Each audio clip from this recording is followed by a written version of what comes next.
ओम नमः सिद्धेभ्यः। ओम नमः सिद्धेभ्यः। ओम नमः सिद्धेभ्यः।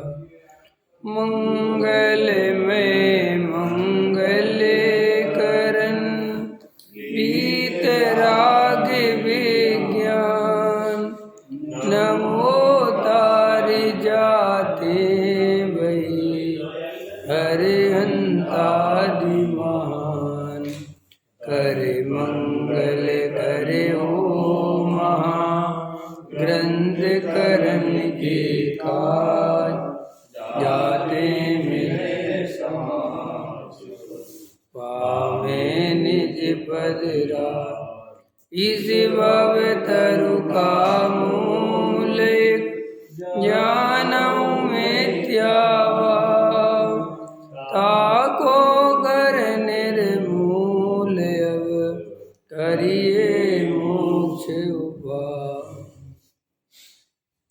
मोक्ष मार्ग प्रकाशक सातवां अधिकार संवर तत्व का अन्यथा रूप। इस बंद का तो हो गया, संवर पे आ गए थे। देखिए क्या कहते हैं, कल संवर शुभ भाव से संवर होता है ऐसा बहुत सारे अज्ञानी जी मानते हैं और शुभ भाव में ही लगे रहते हैं और शुभ भाव से ही धर्म हो जाएगा और आत्मा का तो जो है भान अनुभव तो मुनिराजों को होता है।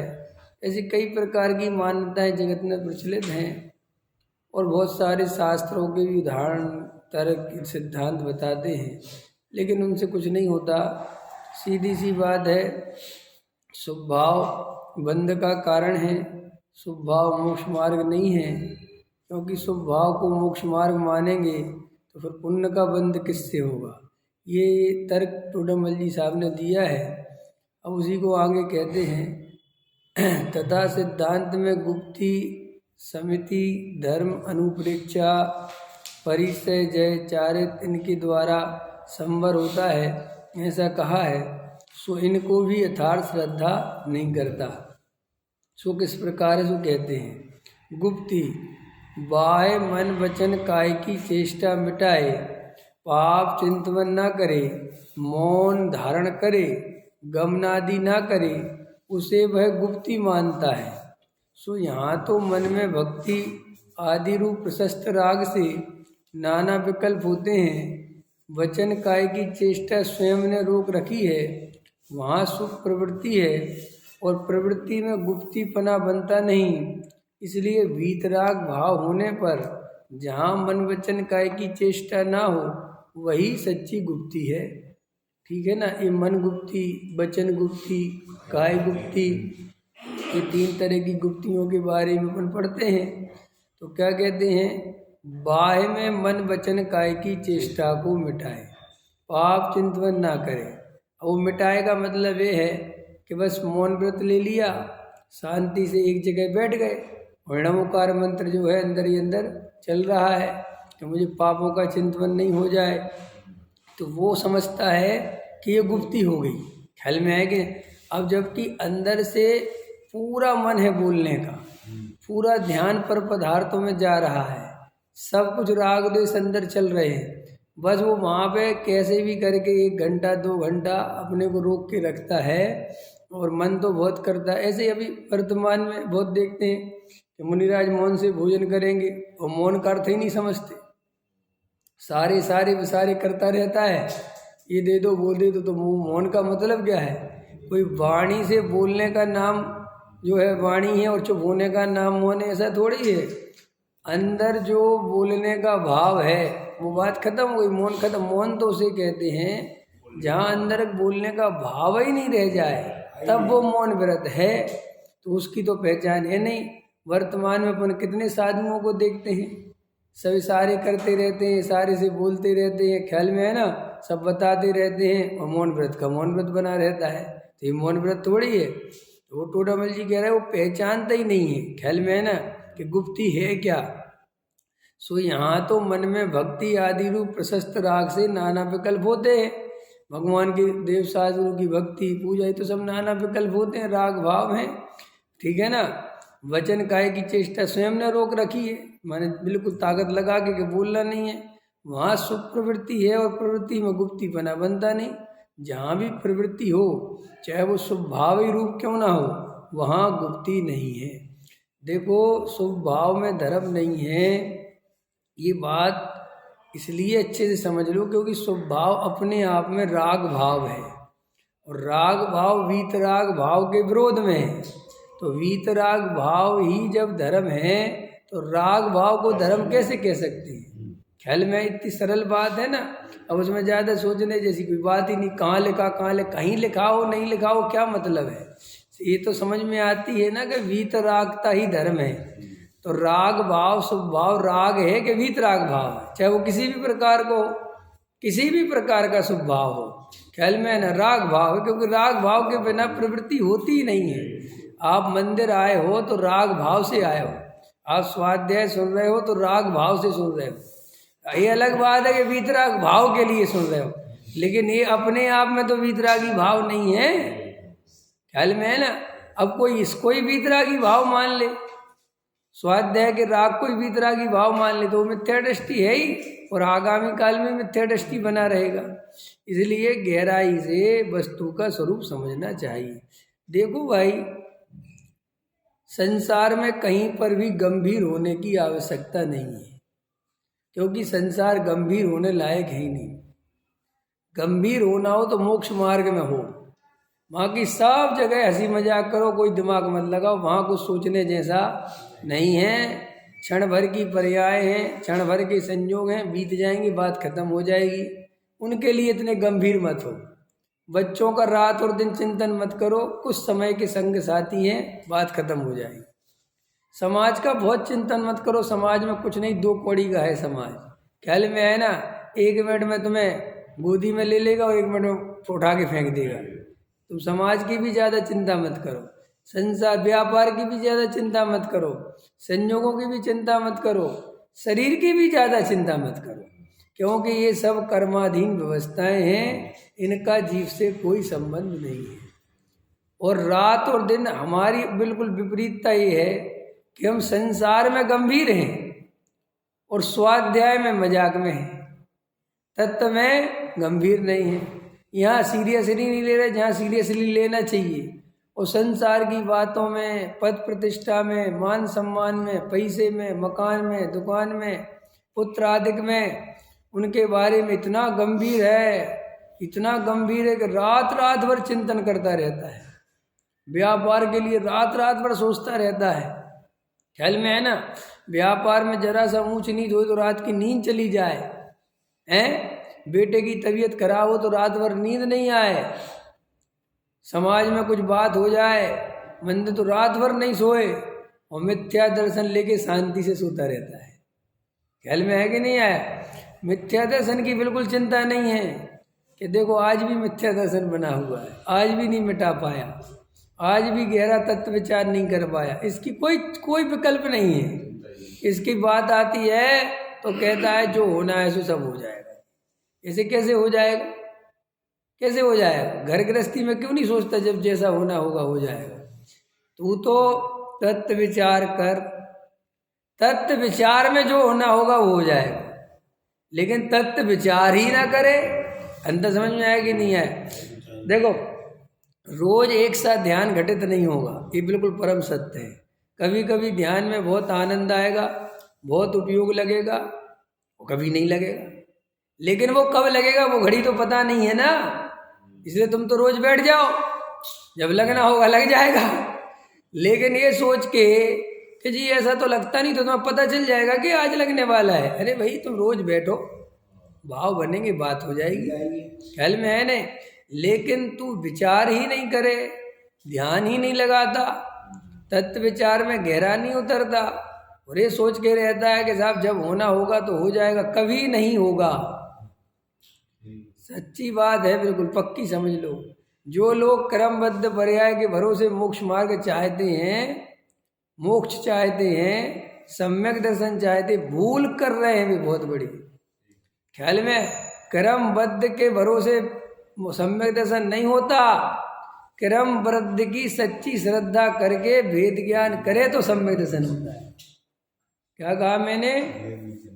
क्रमबद्ध पर्याय के भरोसे सम्यक दर्शन नहीं होता, क्रमबद्ध की सच्ची श्रद्धा करके जो जीव भेद ज्ञान करे, ये साथ में लगा ले, तत्व विचार करे, तभी वो क्रमबद्ध पर्याय की श्रद्धा भी सच्ची है और सब बात सच्ची है।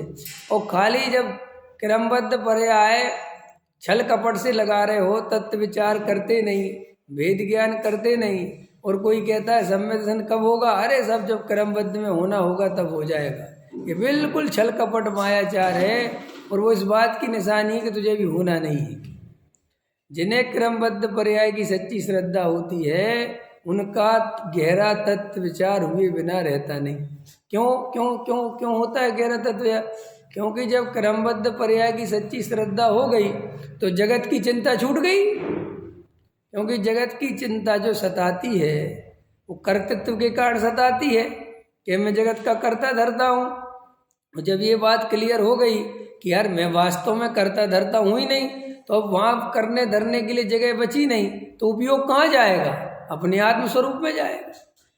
आत्मस्वरूप में जाना माने गहरे तत्व विचार में जाएगा, वहाँ से सम्मेलन की प्राप्ति हो जाएगी।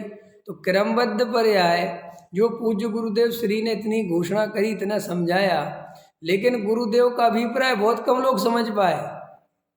मेरे जानने में तो ये कि बहुत कम लोग समझ पाए कि गुरुदेव ने क्रमबद्ध पर्याय को इतना क्यों हाईलाइट किया।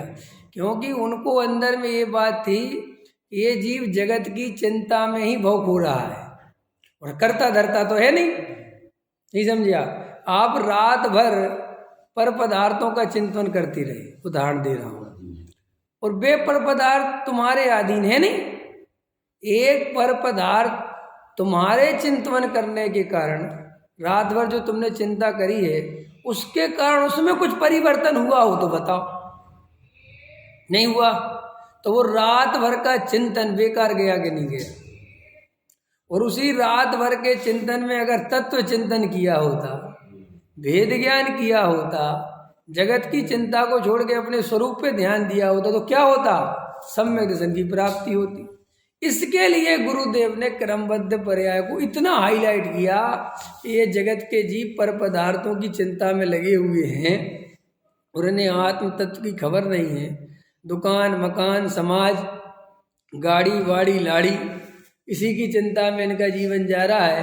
तो उनने भाई ये समझाया कि तुम्हें सर्वज्ञ पे भरोसा है कि हाँ है। सर्वज्ञ तीन काल के सभी पदार्थों को जानते हैं कि जानते हैं। एक एक पर्याय जो होनी है वो निश्चित है, पता है। हाँ साहब, उनने 12 वर्ष पहले द्वारका जलेगी ये बता दिया था कि नहीं बता दिया? ये आदिनाथ के समुद्र में ये मारीची महावीर बनेगा, ये सब आई थी, हाँ सब आया था। तो फिर तुम्हारे क्या, तुम जगत की चिंता करते हो? सब कुछ निश्चित है ना? तो सब कुछ निश्चित है तो मैं क्या करूँगा? तुम आनंद से आत्म तत्व विचार करो, अपने स्वरूप का स्मरण करो, अपने स्वरूप में रमो। इसके लिए क्रमबद्ध पर्याय से ज़्यादा उसका कोई मतलब नहीं है। नहीं समझ में आया? कुछ देखो भाई, अपने स्वरूप में स्थिर होना ये सभी धर्मों का सार है। वस्तु का जो स्वरूप है वो श्रद्धा हो जाए, ये धर्म का सार है। और हमारा जो जीवन है, अपनी जो आदत है, वो बहुत बहुत मिथ्या दर्शन के कारण बहुत गलत है। देखो, पैकिंग का जमाना है, नहीं समझ में आया? काय का जमाना है? अब अपन देखो कितने मूर्ख है और उसके कारण कितना वेस्टेज होता है। ये बाजार में जो पैकिंग बिकती है वो पैकिंग बिल्कुल व्यर्थ है ना, क्योंकि अभी आपको कचड़े में फेंकना है वो। और उस पैकिंग पे कम से कम कॉस्टिंग 50 रुपये बढ़ जाती है, और किसी किसी सामान में तो 200-200 रुपये बढ़ जाती है, किसी किसी में 500-500 रुपये बढ़ जाते हैं, जबकि वो बिल्कुल वेस्टेज है, उसका कुछ नहीं है। नहीं समझ में आया? अब जो आपके मिठाई के डिब्बे देखो, अब आपकी जो शर्ट देखो, उसमें कितना वो गत्ता लगाते हैं, उसका फूला फूला बना, ताकि वो तुम्हें ऐसा लगे कि शर्ट कितनी बड़ी है। और जबकि आप 1000 दफ़े खरीद चुके और आपको पता है कि ये ऐसी है ही नहीं, ये तो इतनी सी पोटली है, लेकिन इसको उसने ऐसे जमा के रखा हुआ है कि वो जिसके कारण बहुत बड़ी बड़ी दिख रही। तो एक बार तो गलती हो सकती है, नहीं समझे। लेकिन दोबारा तो आपको सच्चाई पता है, लेकिन फिर भी अगर वो बेचारा खुली शर्ट दे तो तुम लोगे नहीं। समझ में नहीं, वो नया डिब्बा निकालो जी। ख्याल में है ना, करते हो कि नहीं करते। अब ये अंधापन जो अपने अंदर है एक जगह नहीं है, ये हर जगह है। समझ में आया। ये जो हमें बीमारी है आर्टिफिशियल होने की, जबकि हमें पता है रियलिटी यार ये तो बिल्कुल। और आप सोचो अगर जगत का ये व्यर्थ का पैसा बर्बाद होने से बचाया जाए और आदमी इस बात के लिए राजी हो जाए कि क्या पागलपन है, बंद करो ये सब, ये नहीं चाहिए। ख्याल में है ना, तो 50, 60, 70, 80 रुपये तो वहीं कम हो जाए। ख्याल नहीं सुनो तो, आपकी दुकान से कोई मतलब नहीं, हम तो आपको उदाहरण दे रहे। अरे सुनो, आपको मैं एक उदाहरण दे रहा हूँ कि फिर वही थ्योरी हमने जो है मंदिर में लगाई। हमने फिर धर्म को भी इतना आर्टिफिशियल दिखावे का बना दिया। आदत है ना हर जगह दिखावा, तो अपन फिर मंदिर में भी वही दिखावा चालू हो गया। वेदी को सजाओ, इसको सजाओ, कल्याणा कैसे करवाओ, स्टेज बड़ी बनाओ, ये कराओ वो, जबकि वास्तव में इसका धर्म से कोई संबंध नहीं है, कोई लेने देना नहीं इन चीज़ों से। लेकिन आपको आदत है, एक पूजा भी म्यूजिक के साथ करवाओ, गायक भी अच्छा देश विदेश ख्याति प्राप्त बुलवाओ। ख्याल में आया कि नहीं आया, तब जाके मजा आएगा। और इन्हीं मजे के चक्कर में असली धर्म बर्बाद हो गया, ये आर्टिफिशियल हो गई ना जिंदगी। ख्याल में आया कि नहीं आया। पता चला वो पैकिंग में 80 रुपये लग गए और कपड़ा घटिया, इसकी जगह वो 80 रुपये बचा के और वो कपड़ा बढ़िया कर देता तो ज़्यादा दिन चलता। ख्याल में आया कि नहीं आया। ऐसे हम इतने ताम झाम में ना पड़ते और शांति से तत्व विचार करते। ये मंदिर बनवाना, बड़े मंदिर बनवाना, और ये करना और ये करना, मैंने जो कर रहे हैं मैं उनकी नहीं कह रहा कि क्या कर रहे हैं, लेकिन गहराई में जाके देखो तो एक भाव और गया, एक भाव और चला गया। ख्याल में एक बड़ी मुश्किल से तो मिला था, वो भाई ताम झाम में लग गए। ख्याल में है ना, कोई बस इसी काम में लगे हुए, कोई शास्त्र जमा रहा है, कोई पढ़ नहीं रहे शास्त्र, काय में मजा आ रहा है। जिनवाणी है जी जिनवाणी, जिनवाणी है जी जिनवाणी, जमाओ, लगे रहो इन्हीं कामों में। इन्हीं में तुम्हें बुद्धि, तुम्हारी क्या जड़ बुद्धि है ना, बिल्कुल मूर्ख बुद्धि है ना, मूर्ख। पढ़ना तो है नहीं, बस ये शास्त्र जमाओ, ये कवर चढ़ाओ, ये करो वो करो, शास्त्र फट गए हो तो उनकी झिलने चढ़ाओ, ये करो सही करो वो करो। ख्याल में है ना, बुद्धि है ही नहीं बिल्कुल। वो जैसे वो कहते ना गंगा में डुबकी लगाओ ना, ये जड़ बुद्धि होती ना जिनमें, ये जड़ बुद्धि है बिल्कुल। जड़ बुद्धि समझते हो, किसी मूर्ख ने कह दिया गंगा में नहाओ सब पाप धुल जाते हैं, जड़ बुद्धि। इतनी अकल नहीं लगाई कि यार गंगा में नहाने से पापों का क्या संबंध है, इतनी तो बुद्धि नहीं लगाई। और जाके गंगा में, अब ये ठंड आएगी, ठंड आ गई ना अभी, तो हमारे यहाँ नहीं चलता, हमारे यहाँ चलती मकर संक्रांति, बुड़की बोलते, बुड़की। ख्याल में है ना, बुंदेलखंड में होती है। तो वहाँ पे दिनेश जी सुबह 4 बजे उठ के, इतनी ठंड होती है उस समय 14 जनवरी को, ख्याल में है ना। हाँ, और बेचारे जिनके पास जो नदी है वो गंगा जी, तो फिर पूछो ही मत, जाके वहाँ डुबकी लगाते हैं, क्या ठठुरते रहते हैं। पता चला वहाँ से लौट गया, सर्दी जुकाम हो गया, बुखार हो गया। ख्याल में है ना, पाप धुल जाएंगे। ये कुंभ के मेले में पाप धोते रहते हैं। ख्याल में है ना, रामधारी दिनकर है कोई कवि, उसने बहुत पहले लिखा कि ये गंगा जो है ये पाप धोने वाली नहीं है, तो पापों को बढ़ाने वाली है। क्यों कि लोग खुलेआम पाप करते हैं इसके चक्कर में कि भाई हम तो धो लेंगे जाके, है तो उन पे तो हंसी आती है तुम्हें और अपने आप पे नहीं आती। वही तो तुम भी कर रहे हो, किस दूसरे रूप में कर रहे हो। शास्त्र पढ़ नहीं रहे, शास्त्र जमा रहे हैं और अपने आप को बड़ा धार्मिक समझ रहे हैं। जिनवाणी तिरछी न रखी रह जाए, पढ़ने की फुर्सत नहीं है। ख्याल में है कि नहीं आया। पूजा में बिल्कुल एक आसन लगा के खड़े, हम बैठ के पूजा नहीं करेंगे जी, भगवान है, ठंड में ठिठुर रहे हैं, कोई बात नहीं जी, क्या काहे को ठिठुर रहे हैं। हमारे भगवान को तुम्हारे ठिठुरने से कोई मतलब नहीं है। तुम चाहे ठिठुर के पूजा करो, चाहे शांति से बैठ के करो, क्या फर्क पड़ता है। ख्याल में है ना, ये सब आपको वो आर्टिफिशियल शुद्धता शुद्धता शुद्धता। ख्याल में आया कि नहीं आया। वो जरा सा वो पहन लेते हैं ना, अभी ठंड आएगी ना, इनर पहन लेते ना, इनर, हाँ, वो तो आदमी को उसमें भी जो है भय हो जाए तो अशुद्ध हो जाती है जी, उतनी शुद्धता फिर रहती नहीं। ख्याल में है ना, वो मत पहनो। बिना उसके रहो। मतलब हमने क्या क्या शुद्धता क्या अशुद्धता ख्याल में है ना। एक कपड़े को पानी से निकाल दिया तो शुद्ध, ख्याल में है ना, बाकी अशुद्ध। चाहे वो 10 दिन की धोती गंदी हो तो खाली पानी में निकालते, सरफ बर्फ में तो धोते नहीं ढंग से, ख्याल में है ना। और बेपहन वो शुद्ध हो गई, बस पानी में निकल गई। हम जब गांव में रहते थे, पता चला अम्मा की 16 की साड़ी, कौन सी साड़ी, 16 की साड़ी अगर ढंग से धो दो तो 2 किलो मैल निकले। वो साड़ी काय की है, 16। ख्याल में है कि नहीं, क्योंकि बस गंदी संदी अपनी धो दी, डाल दी, पहन ली, गीली सीली कैसी करके, फिर रख दी, फिर रख दी, कुछ बस 16 शुद्ध हो गई। गीली साड़ी शुद्ध हो गई, गीली साड़ी शुद्ध हो गई। क्या गीली साड़ी पहने रहेंगे। अरे तुमने अभी ये सब देखे, कितने देखे नहीं देखे, हमारा तो बचपन इसी में बीता है। ख्याल में आया कि नहीं आया। शुद्ध वो साफ है नहीं, इंजीनियर साहब, अत्यंत गंदी, क्योंकि सरफ में पैसा लगते हैं और जीव हिंसा होती है। और पढ़ाने वाले और पढ़ा देते, जितना पढ़ाने में तो कुछ कह नहीं सकता। ख्याल में आया कि नहीं आया है। एक से एक है भाई, अपने यहाँ बहुत गजब गजब के लोग हैं। खबर नहीं है, इनको धर्म मानता है, इस मूर्खता को धर्म मानता है, जड़ बुद्धि हो गया है, बिल्कुल विचार नहीं करता कि क्या कर रहा हूँ मैं, ये सब इनका क्या मतलब है धर्म से। ख्याल में आया कि नहीं आया। लेकिन ये शुद्ध कपड़े अशुद्ध कपड़े ये वो, इनमें जीवन लगाता रहता है। और मैं आत्मा हूँ, मैं जानने देखने वाला तत्व हूँ। अरे मैं कपड़े तो छोड़ो, अपने अंदर के भावों को भी नहीं छूता, इस तरफ ध्यान नहीं है।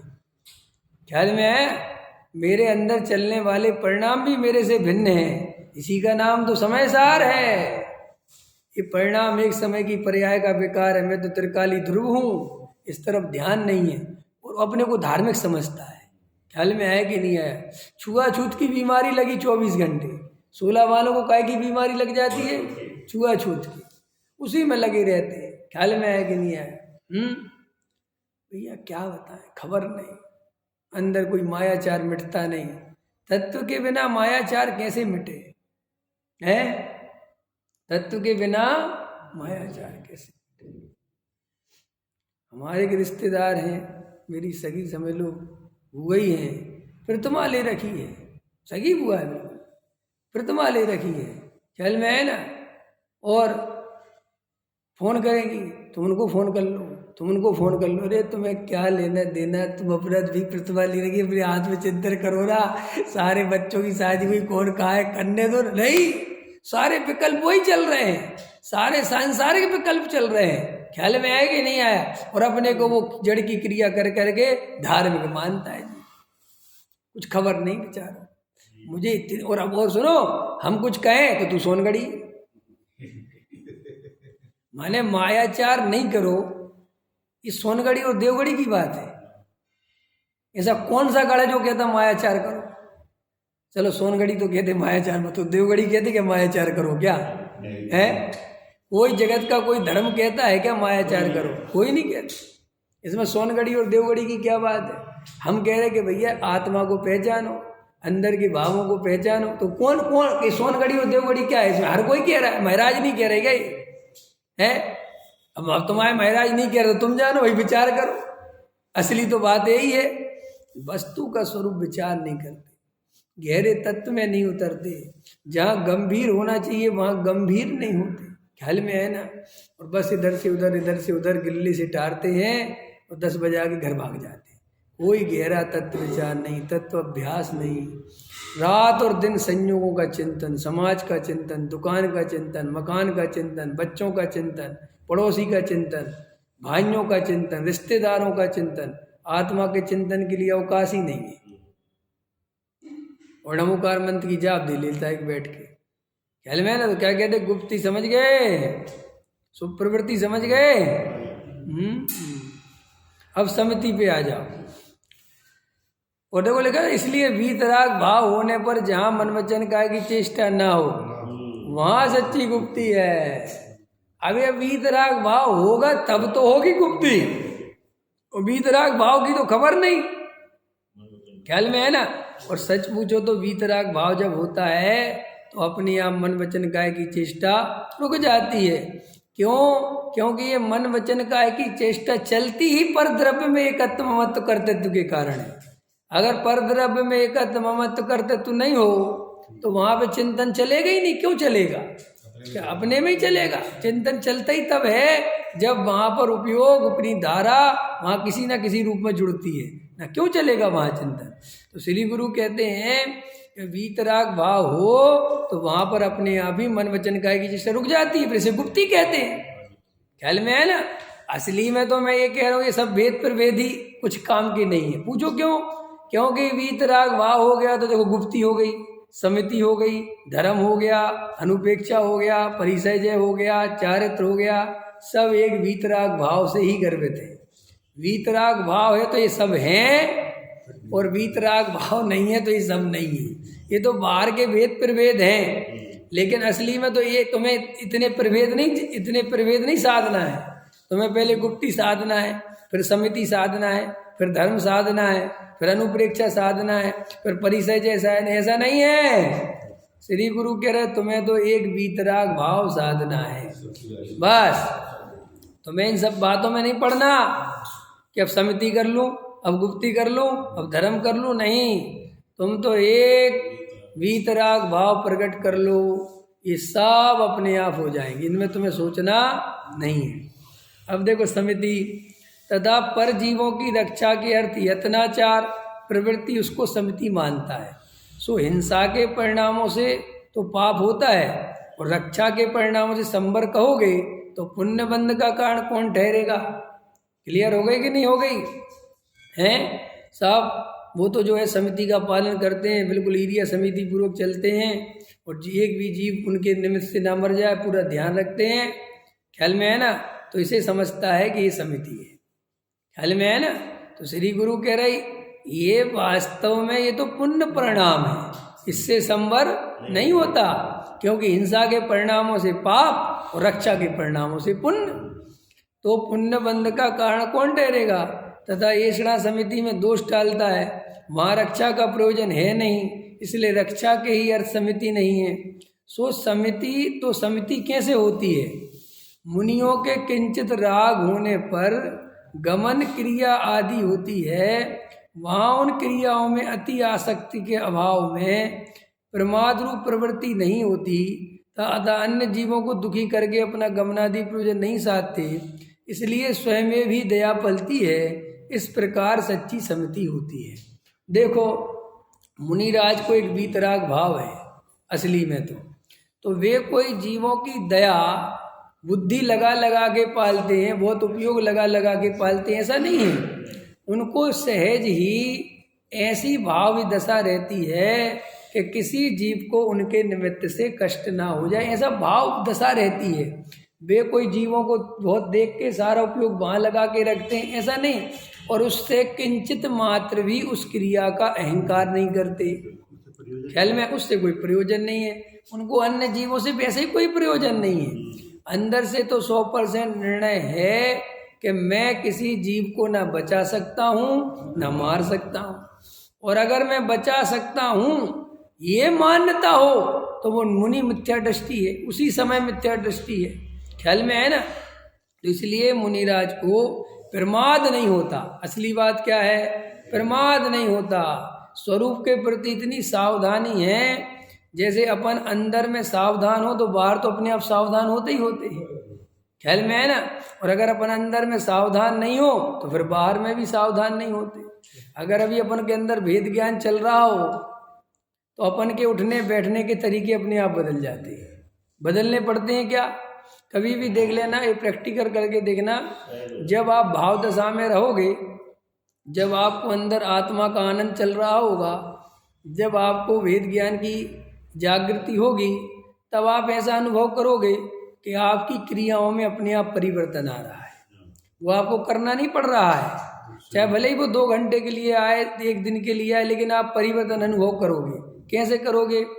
आप जब भोजन करोगे और आज आपका भेद ज्ञान ऊर्ध्व है, तो आप देखोगे कि आप भोजन अति आसक्ति से नहीं करोगे, बहुत धैर्य पूर्वक खाओगे, जल्दी जल्दी नहीं खाओगे। समझ में आया? आप देखोगे कि आज, जबकि वो आपने कुछ किया नहीं है, लेकिन अंदर जब भेद ज्ञान ऊर्ध्व है तो आपकी शारीरिक चेष्टाओं में अंतर आए बिना फिर आप उठोगे, बैठोगे, चलोगे, बात करोगे तो आपके बात करने में हितमित प्रिय वचन निकलेंगे। हाँ, अंदर दृष्टि हो। देखो इसलिए अपन को, इसलिए लोग कहते क्रिया पाले बिना कैसे क्रिया हो जाएगी, ऐसे बहुत तर्क देते ना। मेरे पास इसका सीधा सा रिजल्ट है, उत्तर है। तो मैं एक दिन वेद ज्ञान की कला के साथ जी के देखो तो मैं उसी दिन समझ में आ जाएगा कि क्रिया करनी नहीं पड़ती, क्रिया होती है। और ये अज्ञानी मिथ्या दृष्टि जीव को क्रिया करनी पड़ती है, उसके होती नहीं है, इसलिए वो कहता है कि करे बिना कैसे हो जाएगी। उसकी तो बेचारे की कोई गलती है नहीं, क्योंकि वो तो भैया पूरी ताकत लगा रहा है उपवास करने में। दिन भर रोटी की याद आ रही, उसने रोटी खाई नहीं, कल का इंतजार करता रहा, और तुम कह रहे हो उपवास किया नहीं जाता, हो जाता है। वो कहेगा अच्छे पागल आदमी, खुद तो 2 बार खा के बैठ गए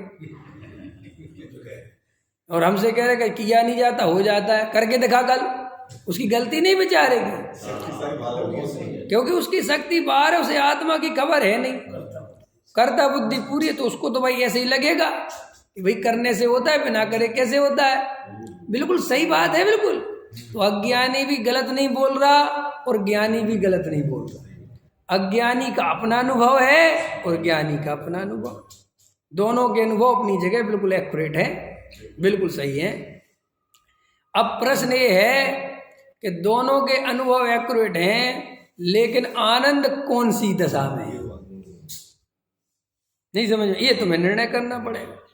ऐसा समझ लो, सीधे से बात है, लोग में भी होता है कि साहब जब बच्चा पढ़ता है ना, या समझ लो कि देखो भैया ये 10 तरह के बिजनेस हैं, अब तुम पढ़ लिख लिया, अब बिजनेस करना है कि हाँ साहब करना है। तो बिजनेस करने का क्या फंडा है कि जिस बिजनेस में कम से कम आकुलता हो, ज़्यादा से ज़्यादा मुनाफा हो, ज़्यादा टेंशन वाला रिस्की काम नहीं, भैया वो करो। ख्याल में आया कि नहीं आया? यही करते कि नहीं करते? वही कर लो कि साहब ये कोई सा भी कर लें, क्या नहीं कोई सा नहीं, सोच समझ के करो। ऐसे ही भाई जगत तो ऐसे ही है, एक तरफ अज्ञानी है, एक तरफ ज्ञानी है। अज्ञानी भी बिल्कुल ठीक बोल रहा है, कोई गलत नहीं बोल रहा वो, और एक तरफ ज्ञानी भी ठीक बोल रहा है। अब तुम्हें ये निर्णय करना है कि इनमें से आनंदित कौन है, और जो आनंदित है तुम उसकी तरफ चले जाओ। अगर तुम्हें लगता है कि अज्ञानी ज्यादा मजे में है तो बस अज्ञानी की तरफ चले, उसमें क्या सोचना है, ख्याल में है कि नहीं है। और तुम्हें लगता नहीं भैया ज्ञानी बहुत आनंद में। हमारे साथ तो प्रॉब्लम ये है कि हमारा यही निर्णय नहीं है कि आनंदित कौन है। हाँ, और नहीं इंजीनियर साहब कभी इधर लुढ़क जाए, कभी उधर, उधर कभी लुढ़कता ही नहीं, ज्ञानियों की तरफ कभी नहीं लुढ़कता, लुढ़कता हमेशा ज्ञानियों की तरफ है। ये तो चूंकि मंदिर में बार बार कहते हैं कि ज्ञानी सुखी है, ज्ञानी सुखी, तो ये भी क्या कहने लगता है, ज्ञानी सुखी है। अच्छा बताओ, सम्यक दृष्टि सुखी के मिथ्या दृष्टि?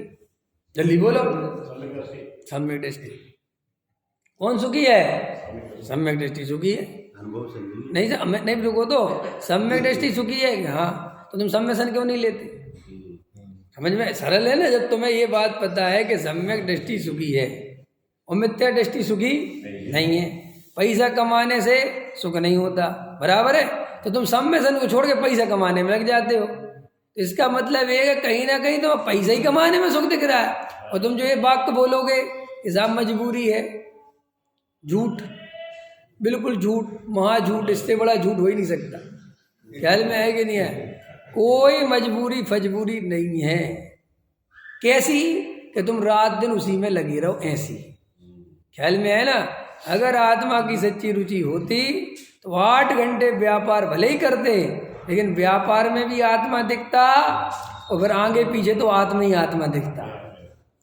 लेकिन अभी कोई जरूरत नहीं है व्यापार की, तो अभी व्यापार कर रहे हो, आत्मा छोड़ छोड़ के व्यापार कर रहे हो। तो किस बात की निशानी है कि कहने के लिए कहते हो कि सम्यक दृष्टि सुखी है, तुम्हें कोई सम्यक दृष्टि सुखी बुखी या कोई सम्यसन से संबंध नहीं है।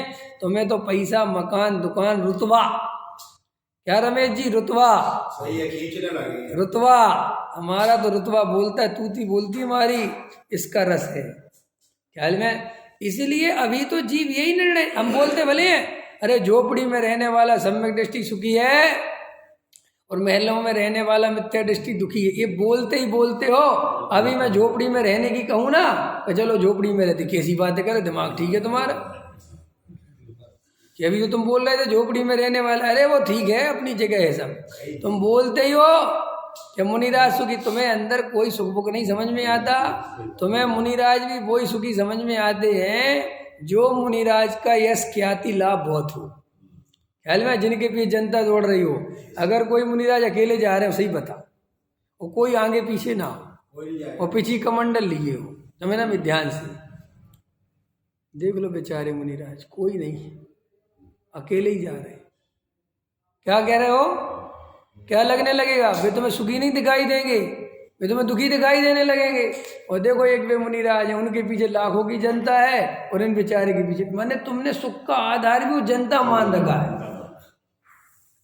अगर कोई महाराज को कोई ज्यादा नहीं मिलता जुलता, अरे महाराज की कोई है ही नहीं, कोई इनसे पूछता ही नहीं। बोलो माने तुमने वो महाराज भी सुखी कम माना जब उस महाराज के आगे पीछे हजारों आदमी ढूंढते हो न तुम। अरे हम कह रहे सच्ची बात है ये, ख्याल में आया कि नहीं आया? आदमी पंडितों की बड़ी अनुमोदना कर दे, बहुत अच्छा तुम पंडित जी बन गए भैया, बहुत अच्छा जी, बहुत बढ़िया काम किया जी, आपने तिनवाणी पढ़ी जी, तो अपने बेटे को भेज दो ना जयपुर। है क्या हुआ, सांप सूंघ गया? जयपुर आप कहे तो ठीक रहे, तो आप तो कह रहे थे, लेकिन एक बात बताए पंडित, ठीक है वो क्या करेगा जयपुर से पढ़ के, बाद में क्या करेगा? क्यों? अभी तो कह दे चढ़ जाए बेटा सूली पे, भला करे भगवान। दूसरे का बेटा, खुद का नहीं, दूसरे के बेटे को पंडित बना दो। खुद के बेटे को पंडित बनने की बात आए तो 10 कदम पीछे खींच ले। वो जाता नहीं जी, हम तो बहुत चाहते हैं जी, उसकी रुचि तो है नहीं। अरे तेरी रुचि नहीं है, मुझे पता है, तू झूठ बोलता है। समझ में आया कि नहीं है? अरे मोहे कुछ नहीं, अंदर से सोचता है क्या करेगा पंडित बन, कुछ नहीं रखा। ख्याल में है ना? दुनिया में 2 ही लोग पंडित बनाते हैं, या तो जिन पे बहुत पैसा होता है, वो कहते पढ़े 5 साल, माल तो बहुत है, ख्याल में है ना, फिर आके दुकान संभालियो टेंशन फ्री। या वो बनाते जिनके पढ़ने की व्यवस्था नहीं है, ख्याल में आया कि नहीं? वो कहते भैया पढ़ैया, कुछ तो पढ़ लेगा, ये गांव देहातों में क्या रखा है। समझ में आया? ये जो बीच वाला आदमी है ये पंडित बनाने की नहीं सोचता क्योंकि इसे तो इंजीनियर डॉक्टर बनाना है। पकड़ में आए कि नहीं आए? अरे रमेश जी, हाँ मैं तो सच बोलता हूँ, ख्याल में बुरा मत मानना। अरे ये संसारी जीव जितने स्वार्थों से बातें बनाता है, अपने अभिप्राय को चेक नहीं करता कि इस सब में कितना झूठ फरेब बोलता रहता हूँ, क्या क्या घुमाता रहता हूँ। और सुनो, तू दुनिया को नहीं घुमा रहा, तू 4 गति में घूमने की व्यवस्था खुद के लिए कर रहा है। यार तुम क्या कहते, हम दुनिया घुमा देते, तुम दुनिया नहीं घुमाते, तुम 4 गति में घूमने की व्यवस्था में लगे हुए हो, खुद ही घूमने के लिए, दूसरा नहीं, खुद ही घूमना है। अरे विचार करो क्या कर रहे हो, कोई खबर नहीं। अभी तो यही निर्णय नहीं कि ज्ञानी सुखी कि अज्ञानी सुखी, सब कहने की बातें, ज्ञानी सुखी ज्ञानी सुखी। सही पूछो तो नरेंद्र मोदी सुखी, सही पूछो तो अंबानी सुखी, सही पूछो तो पैसे करोड़पति अरबपति पद प्रतिष्ठा वाले सुखी। ख्याल में आया कि नहीं आया? और यही समाज में भी कौन सुखी नहीं ना? अच्छा मैं ही तुमसे पूछता हूँ छोटा सा प्रश्न, अभी बताओ, ठीक है? यहाँ अरविंद सेठ साहब हैं, एक मैं हूँ, ठीक है? अभी कोई तुमसे पूछे अरविंद सेठ जी सुखी है कि विवेक जी ठीक है, अच्छा है, लेकिन अरविंद जी के माल बहुत है ख्याल में आया कि नहीं आया है? सेठ और सुनो, पंडित जी का तो कुछ भी नहीं है, ठीक है, सेठ साहब है भैया, अध्यक्ष साहब है, ख्याल में आया ना? अच्छा सही, कौन तुम्हें सुखी दिखा? पंडित स्वाध्याय बहुत अच्छा लेते हैं, लेकिन पंडित जी सुखी नहीं है हाँ, अगर पंडित जी के भी, और सुनो और खतरनाक बोल दूं, अभी ऐसा बोल रहा है, और मान के चलो मैं भी सेठों की श्रेणी में शामिल हो जाऊं, मेरे भी यहाँ 2-4 कोठी बन जाए, काय का पंडित है नहीं सर, वो भी बर्दाश्त नहीं है और ये भी बर्दाश्त नहीं है, ख्याल में काय का पंडित है। बड़ी आत्मा की बातें करता, कोठियों पे कोठी तो नहीं जा रही, अब तुम पे मेरी कोठी बर्दाश्त नहीं हो रही। ख्याल में आ रहा? अरे बड़ा खतरनाक है मामला, मुझे सब पता है। अरे संसारी जीव किसी को सुखी देख ले, ये बर्दाश्त ही नहीं है। ख्याल में आया ना? हम ऐसा पंडित विद्वान चाहते हैं, बिल्कुल मरमरिया हो, समझ में आया ना, हमारे भरोसे रहे। ख्याल में आया ना? वो समझ में आते कि नहीं आते? डॉक्टर साहब से बहुत सारे लोग इसलिए चिढ़ते थे उस जमाने में, काय का पंडित एकदम अपडेट रहता है, ख्याल में एकदम ऐसा रहता है कि तुम्हें दुख है। पंडित जी ऐसे रहे तो कोई दुख की बात है कि खुशी की बात है? वाह, हमारे पंडित जी एकदम बढ़िया रहते साहब, चकाचक। लेकिन नहीं, वो चकाचक देख के कहते काय के धार्मिक, माने धार्मिक मतलब रोता रहे, ख्याल में जीर्ण शीर्ण अवस्था में हो, परेशान हो और हमारे भरोसे रहे। और सुनो, करना कुछ नहीं है, और दूसरी तरफ सुखी किसी का सुख नहीं देखा जाता, ये भी मिथ्या दर्शन का लक्षण है। मिथ्या दृष्टि का एक लक्षण और लिख लो आज, जिसपे दूसरे का सुख ना देखा जाए, ईर्षा भाव हो, जेलसी हो, ये भी मिथ्या दृष्टि का प्रमुख लक्षणों में से एक लक्षण है। अरे सम्यक दृष्टि तो वो है, ज्ञानी तो वो है कि किसी जीव के आनंद बढ़ो, वाह बहुत बढ़िया, बढ़ाओ, खुश रहो, खुश रहो, आनंदित रहो। बस साथ में बोल देगा कि आत्मा और समझ लो तो मजा आ जाए। ख्याल में आए कि नहीं आए? तुम्हारा जीवन अच्छा है, पुण्य का उदय बढ़िया है, लेकिन ये पुण्य का उदय भैया जाती देर नहीं लगती, आत्मा समझ लो। उसको तुम्हारे पुण्य के उदय से कोई दुश्मनी नहीं है, उसको कोई इसलिए तो हमारे जो ज्ञानी मुनिराज, ज्ञानी सम्यक दृष्टि जीव होते हैं, उनके पास कोई राजा महाराज आता तो द्वेष नहीं करते, नहीं कहते आओ बैठो, बहुत अच्छा, आओ तुम्हें आत्मा भी समझाते हैं। ये राजन सुनो आत्मा का स्वरूप, कि मैं राजाओं के छोड़ दो ये अहंकार, कुछ नहीं रखा, अत्यंत करुणा करके उसे आत्म संबोधन करते हैं। ख्याल में है ना? ओहो, और कितने जीवों के प्रति करुणा भाव बहता है। अरे वे जीव महामिथ्या दृष्टि है जो चींटी पे और मच्छर पे करुणा दिखाते हैं और संगी पंचेंद्री से द्वेष करते हैं। क्या कहा मैंने? वे जीव महामिथ्या दृष्टि हैं जो चींटी मच्छर पर करुणा दिखाते हैं और संगी पंचेंद्री से द्वेष करते हैं। वे कोई किसी भी प्रकार से मनुष्य कहलाने लायक नहीं है। मनुष्य तो वो ही है जो सबसे पहले मनुष्य की पीड़ा समझे। क्या कहा मैंने? वो कोई मनुष्य नहीं है जो मनुष्य की पीड़ा नहीं समझ रहा और गाय को चारा डाल रहा, गाय को रोटी डाल रहा। अरे गाय पहले आई कि मनुष्य पहले आएगा? नहीं समझ में आई? पकड़ में आई कि नहीं आए? लोग कुत्ते पाल रहे हैं और माँ बाप को वृद्धाश्रम भेज रहे हैं। तुम मूर्ख है क्या? अकल नहीं है देले भर की, और अपने को कहता है मैं होशियार हूँ। काय का होशियार है? अरे भाई पहले मनुष्य का रिश्ता मनुष्य से है।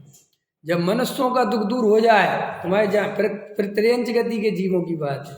यहाँ ये हो रहा है कि पानी छान छान के पी रहे, ख्याल में है ना, गर्म कर करके पी रहे, उबला हुआ पी रहे, रोज प्रक्षाल कर रहे, और एक सगा भाई बेचारा परेशान है, रात और दिन उसकी 2 पैसे की मदद नहीं कर रहे। ख्याल में आए कि नहीं आए?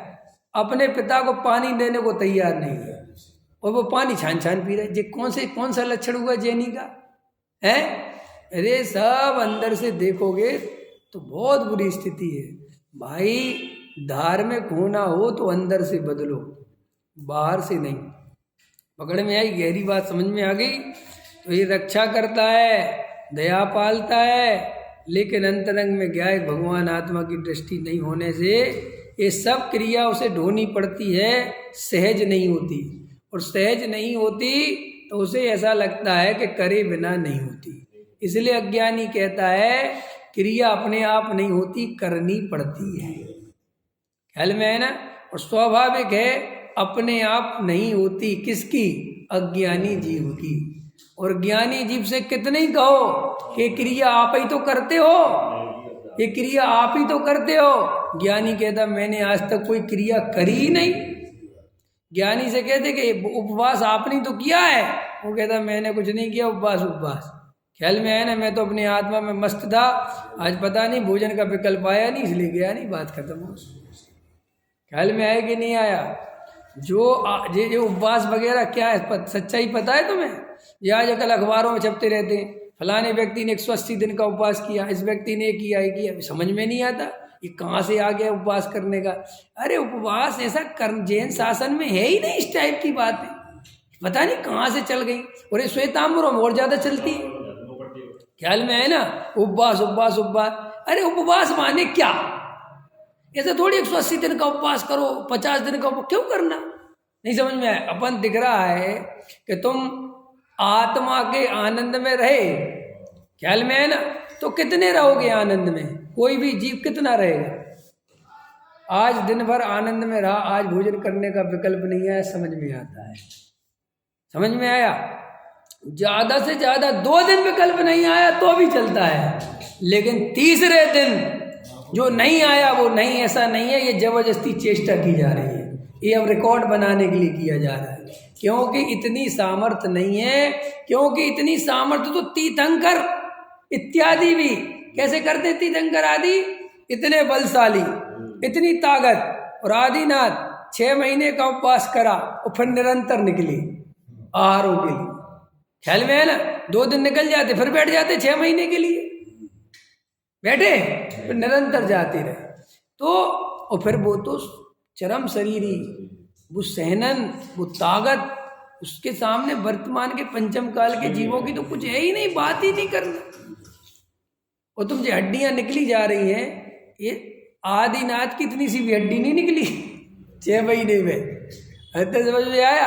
एक भी कोई आदिनाथ का हड्डी का चिन्ह है कि भाई 6 महीने नहीं गए तो हड्डियां निकल गई है? कोई है ऐसा कोई इतिहास में फोटो? गौतम बुद्ध का तो है, क्या है, गौतम बुद्ध का है एक चित्र।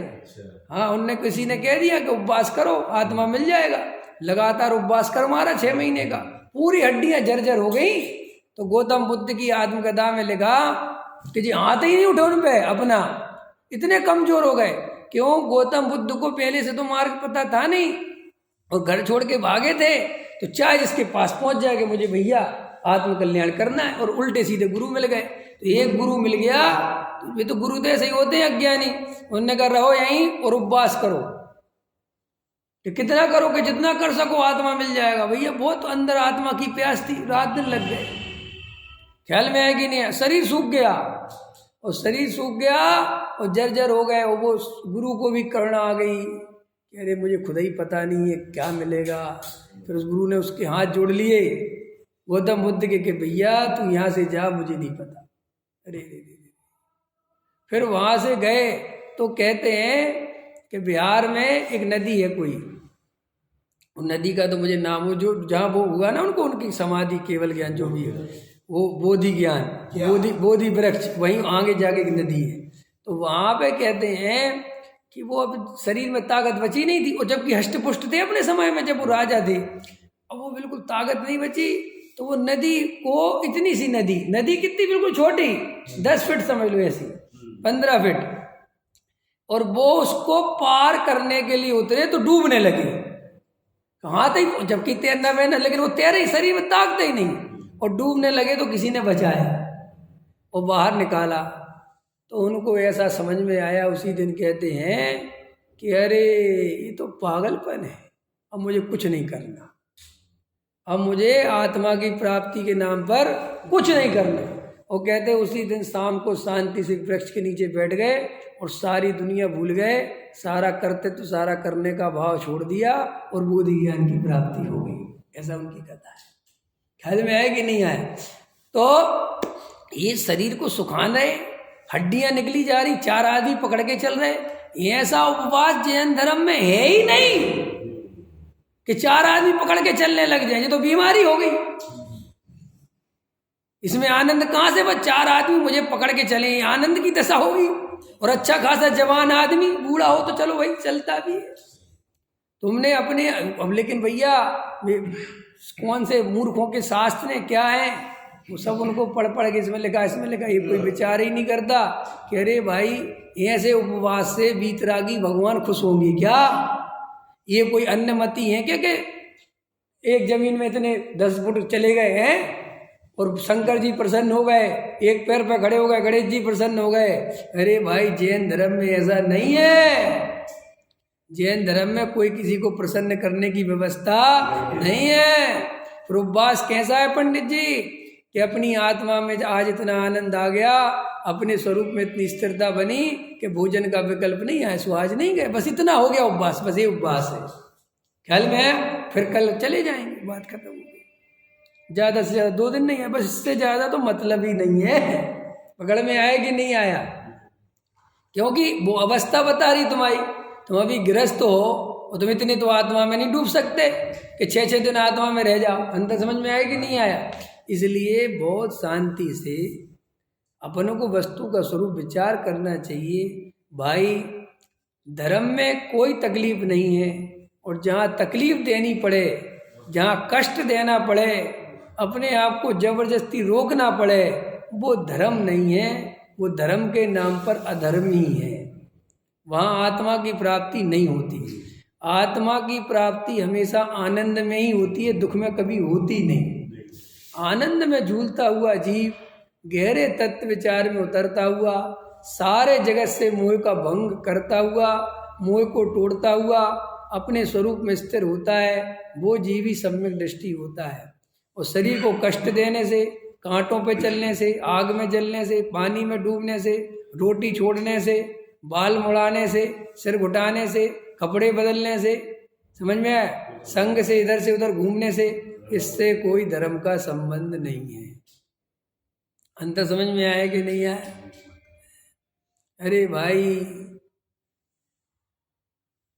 अंतरंग में गहरा तत्व विचार पूर्वक वेद ज्ञान करो, आत्मानुभव होता है। आत्मानुभव कोई कठिन काम नहीं है, बस आत्मानुभव की अंदर प्यास और सच्ची समझ होनी चाहिए। सहजानंदी सोद स्वरूपी